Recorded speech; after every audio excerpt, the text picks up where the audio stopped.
जय सिया राम, हरिओम। एक थंबनेल जो आप लोगों ने देखा है उसे मैं सबसे पहले स्क्रीन पे लेके आता हूं कि ये थंबनेल है क्या और मैं किस पे क्या बात करने वाला हूं। जरा सा ध्यान दीजिए कि ये है थंबनेल आपके सामने। सुप्रीम कोर्ट ने अपने बड़े अंडकोश को तीसरा पैर समझ लिया और वो है कॉलेजियम। संसद के पास ढंग का सर्जन नहीं है। ये है थंबनेल। तो बात ये है कि ये जो अंधा गूंगा बहरा ये लुच्चा लफंगा नपुंसक कायर ये जो है सुप्रीम कोर्ट या न्याय व्यवस्था, ये मैंने क्यों कहा है, इस पे थोड़ी सी बात करेंगे आपसे। और भाई ये लोग कॉलेजियम को अपना तीसरा पैर समझ लिया, उसी पे दौड़ता जा रहा है। और संसद यानी पार्लियामेंट के पास कोई ढंग का सर्जन नहीं है जो इसका ऑपरेशन ऑपरेशन कर सके। अभी मैं थोड़ा सा डिटेल थोड़ा सा करूंगा और आप लोग शॉक रह जाएंगे कि सुप्रीम कोर्ट के जो माननीय लोग हैं, जो न्यायाधीश लोग हैं, उनकी किन बातों से किससे कितनी फटती है और जब वो अपनी चलाना चाहते हैं तो कैसे लोगों पे चलाते हैं। अब ऑपरेशन जो करते हैं, मान लीजिए कि इसका अंडकोश बहुत बड़ा हो गया, उसका ऑपरेशन करना बहुत जरूरी है, जो कि कॉलेजियम है। तो ऑपरेशन करने के लिए सरकार गई, एक बार मोदी सरकार गई थी। बाकियों को तो ऑपरेशन की जरूरत ही नहीं पड़ी थी, उन्होंने तो जूते के नीचे रगड़ दिया था। सुप्रीम कोर्ट को शाहबानू के केस में रगड़ दिया था, इमरजेंसी लगा दी थी।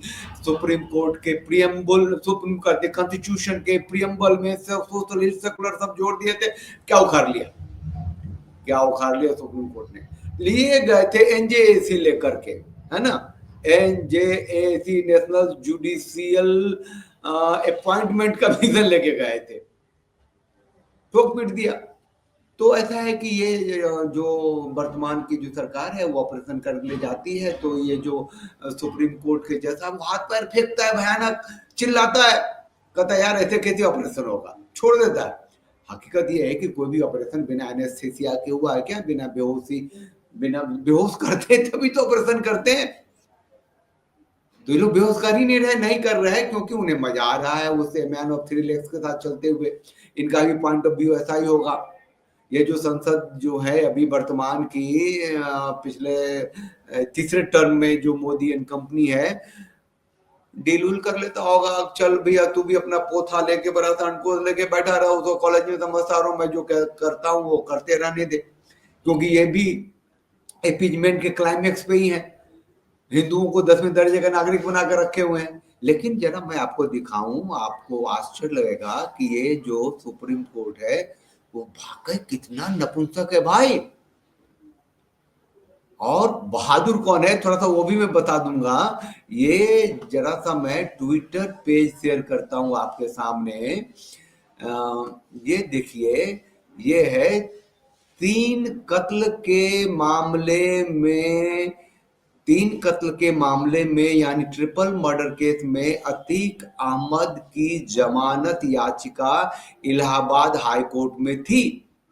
मुलायम सिंह यादव मुख्यमंत्री थे। इलाहाबाद हाई कोर्ट में कुल 11 जज थे। 10 जज इतना डर गए कि उन्होंने एक के बाद एक अतीक अहमद की अर्जी को नॉट बिफोर मी लिख दिया कि भैया इस केस को हमारे पास न लाओ। जब किसी भी जज किसी अर्जी को नॉट बिफोर मी करता है तब उसका कोई हितों का टकराव होता है। मतलब वो नॉट फॉर मी क्यों कहेगा? मैं इसका एग्जांपल देता हूं कि वहाँ साउथ में एक राघवेश्वरा भारती एक हिंदू सेंट थे, उनके ऊपर भी बलात्कार का मुकदमा लग गया। तो कई जजों ने नॉट फॉर मी लिखा, इसीलिए कि उनके घर के जो उनकी पत्नियां, मतलब पत्नी तो एक ही होगी, जजों की पत्नियां और उन एक दो की बेटियां भी उनकी शिष्या थी, तो बोली नॉट फॉर मी। ये मैं इसको नहीं देखूंगा।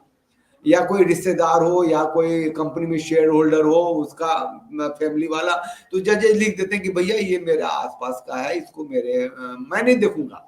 लेकिन यहाँ तो फटी पड़ी थी अतीक अहमद गुंडा, मवाली, सॉरी गुंडा मवाली बहुत छोटे मतलब हत्यारा। अरे कुत्ते का हाथ दे दिया मुलायम सिंह के हाथ में, चलो मेरे कुत्ते से हाथ मिलाओ। तो 10 जज ने कह दिया नॉट फॉर मी, कि भैया नॉट बिफोर मी। 11वां जज था, उसको मजबूरी में मरता क्या ना करता, उसको बुलाया और 1.5 मिनट के अंदर उसको जमानत दे दी।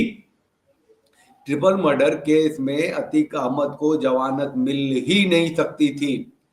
और बाद में उसे जज ने कहा था, बाद में उसी जज ने कहा था अगर मैं जमानत नहीं देता तो मेरा पूरा परिवार मारा जाता।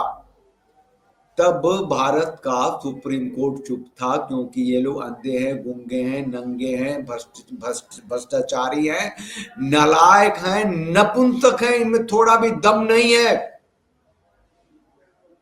ये कॉलेजियम वाले हैं।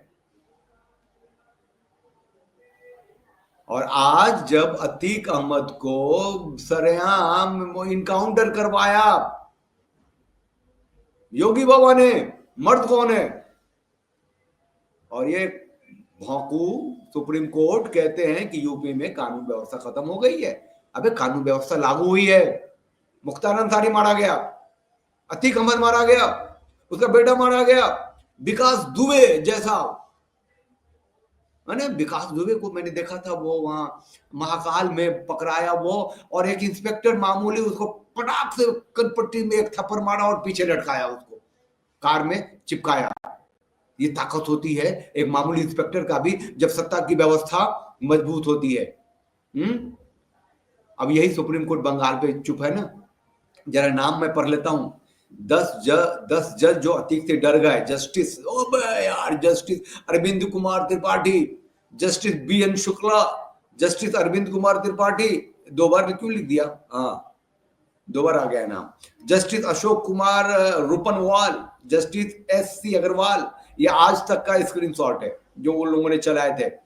Justice S C Agarwal, justice Ravindra Singh, justice Surendra Kumar, justice Dharanidhar Jha, justice Devendra Pratap Singh, है ना, जस्टिस एस सी अग्रवाल।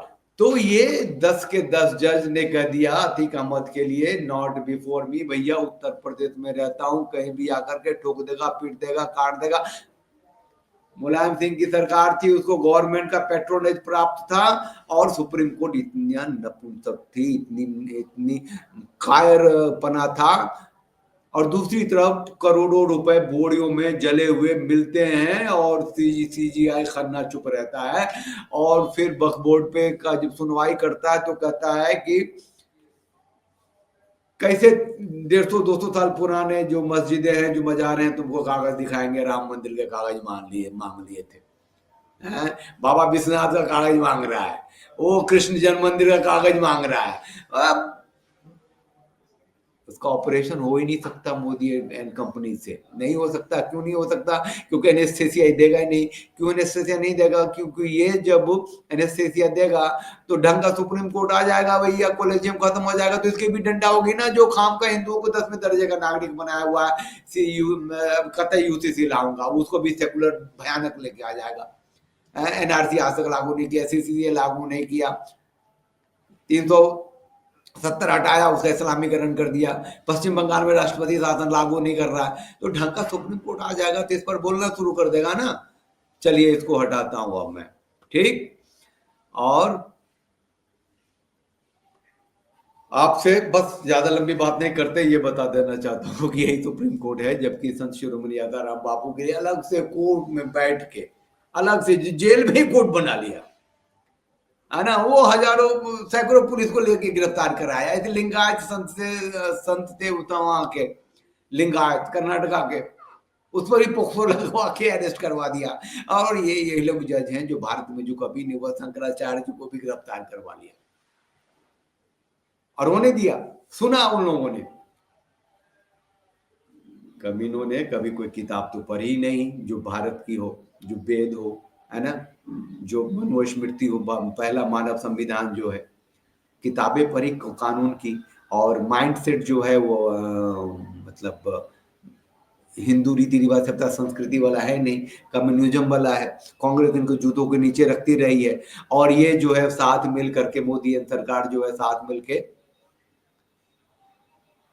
हासिल करना चाहती है वो, जो चाहती है अपीजमेंट, इस्लामीकरण देश का। मुझे तो योगी महाराज ही ठीक लगते हैं अभी, चाहे आप लोग जो भी कह दें कि भैया वो भी वही बोलता है जो ऊपर से कहा गया, वो ये नहीं करता, वो नहीं करता, वो दिस नहीं करता, दैट नहीं करता, इसलिए कि वो भारतीय जनता पार्टी का एक मोहरा है। लेकिन जहां उसकी ताकत होती है वहां दिखाता तो है कि भैया मैं मुख्यमंत्री हूं, अतीक को ठोक सकता हूं जिसमें तुम्हारी फट गई थी, इस संभल को ठीक कर सकता हूं, तीर्थों को वापस ला सकता हूं, वहां वो जो तथाकथित जो हरिहर मंदिर, वो तथाकथित जो उसका मस्जिद है, जो हरिहर मंदिर था, उसके सामने थाने बना सकता हूँ। फटी पड़ी है, कोई एक बार इनकलाब तो कर ले वक्फ के लिए, जाकर के वहां तो गुंडागर्दी कर ले उत्तर प्रदेश के किसी भी कोने में। जय हो योगी बाबा। सही है आप। चैनल को लाइक कीजिए, शेयर कीजिए, सब्सक्राइब कीजिए, साथ रहिए, साथ दीजिए, और ये मान के चलिए कि ये सुप्रीम कोर्ट का जो कॉलेजियम है वो उसका बहुत बड़ा सा अंडकोश है। A man of three legs हैं वो लोग, उसी से दौड़ रहे हैं, और उसका ऑपरेशन जब तक होगा नहीं, ये न्याय व्यवस्था भारत की ठीक होगी नहीं। न्याय व्यवस्था तो खैर, जब गायों की सुरक्षा नहीं होती देश में, गौ हत्या पे पूर्ण प्रतिबंध नहीं है, तो गौ आधारित कृषि नहीं है, तो मंदिर आधारित न्याय व्यवस्था नहीं है, गांव गांव में जो पंचायत होते हैं उसको लीगल सैंक्टिटी नहीं है, तो क्या न्याय व्यवस्था से तो उम्मीद ही नहीं कर सकते इस सरकार से। लेकिन चलिए, जो होगा देखेंगे, सुनेंगे, समझेंगे और अपनी बात कहते रहेंगे। आप सबको जय सिया राम, हरि ओम।